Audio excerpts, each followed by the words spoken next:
Welcome everyone, it's Cool Kid Croc here, and today I'm bringing you another Kenshi 2 news video. It's been a couple months since I've made one of these, but there hasn't really been too much really big info that has been dropped that's really worth talking about. But we finally got quite a bit of information with the newest community update, so I wanted to go over that with you guys, as well as discuss some of the things that I've seen for Kenshi 2 so far. Now I'll leave all links in the description to the articles that I've read and such, but without further ado, let's hop right into the video. So the January community update posted on February 12th was actually pretty good. They talked about how the game is being ported to Korean. They then went on to talk about the new YouTube channel they opened up for lo-fi games. I'm guessing if they put out anything like trailers or stuff like that, you'll probably see it there, so I'd recommend checking out the channel if you're interested. After that, they talked about how merchandise isn't coming as quick because of the coronavirus, because it's outbroken in China, and that's where all the Kenshi merch is being made. They're holding off of it for a little bit, which is fine. You know, if I was ordering a shirt for my Kenshi character, I would definitely want the shirt to come in, but under the circumstances that this is real life, yeah, no, this is completely understandable and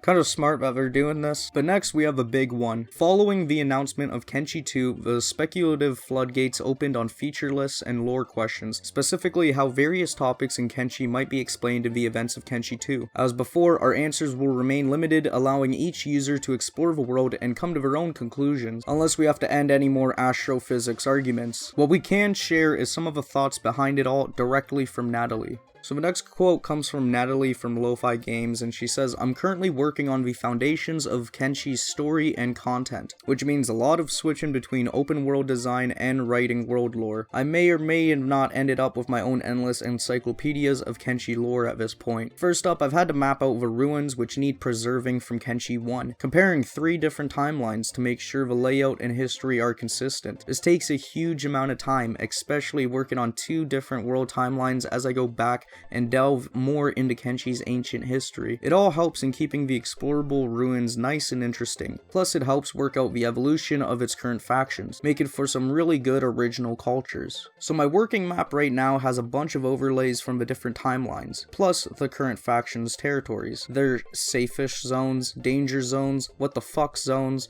wildlife, and enemy territories. I'm constantly working back and forth between fleshing out main faction lore, making a list of squads in that territory, mapping out the town locations, working out the individual town conflicts and stories, plus figuring out all of their gameplay rules, goals, motives, and traits. After a rough placement around the world, I begin concentrating on 1/6 of a map portion, one of the safer zones, and flesh it out with any split off groups that may have conflicted with its main faction, any dens, bases, and other more interesting POIs. Spider diagrams have become my best friend at this point. It's a challenge to fill it with interesting content as well as balance it for a desolate, wild atmosphere. I'm conscious of not filling the world with shallow or empty content, instead focusing on more individual towns and their microcultures. Admittedly, I have to keep resigning myself in from overcomplicating the whole thing.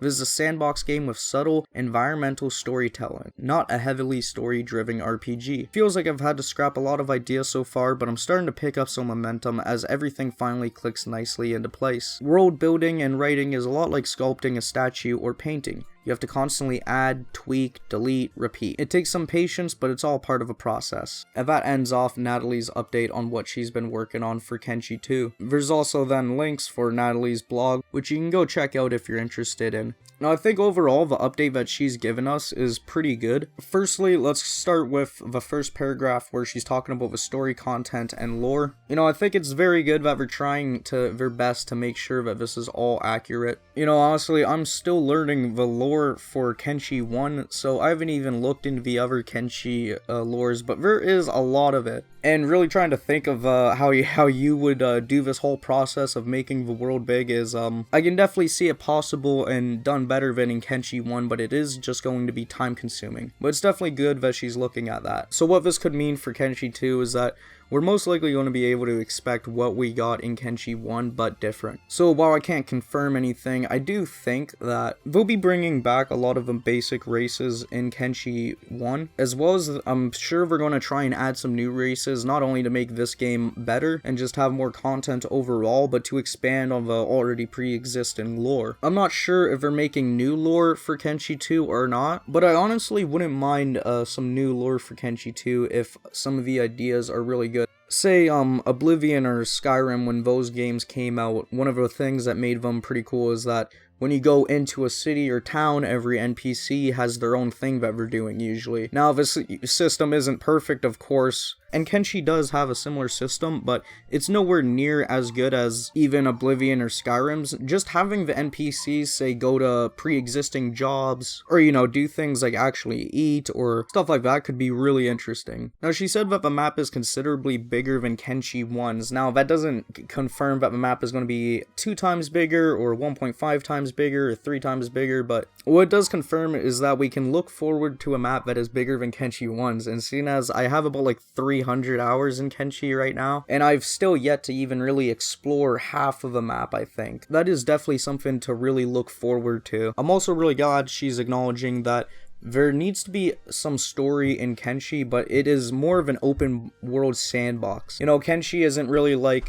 say, like World of Warcraft or like a theme park game. Well, yes, a lot of the things in the game are always carry over to new games, say like cities or some NPCs. What happens to those NPCs and what happens to those cities is always usually a bit different. And the first time I played Kenshi is usually a way different experience from when someone else first played Kenshi. And that's sort of what makes the game really good, I think. The whole fact that the community can share playthroughs and talk about their experiences in-game and hear experiences that they didn't even know could happen in-game because of the vast amount of things that can happen. You know, I'm just really glad to hear that they're focusing on the towns and microcultures and things as such, because one of the things in Kenshi 1 I remember is that when you go into a bar, the barkeeper will first say, oh, a new customer, you know, welcome or whatever. But then after a few times of going to the bar and selling him a bunch of stuff, you know, he started to say, oh, my favorite customer. I thought that was really cool, you know, and I thought that was really immersive for the world and just added a lot of value in the experience. So we can have things like that in similar fashions that work well and don't necessarily create a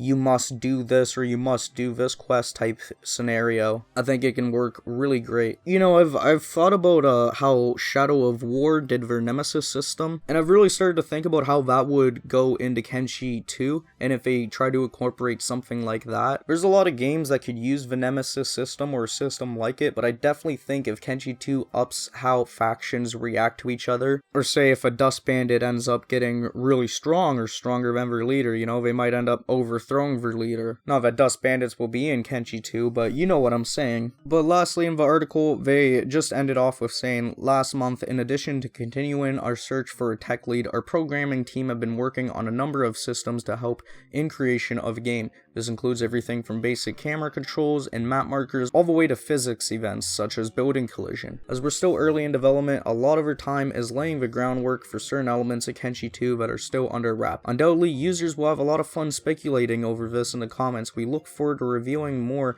about this in a few months' time.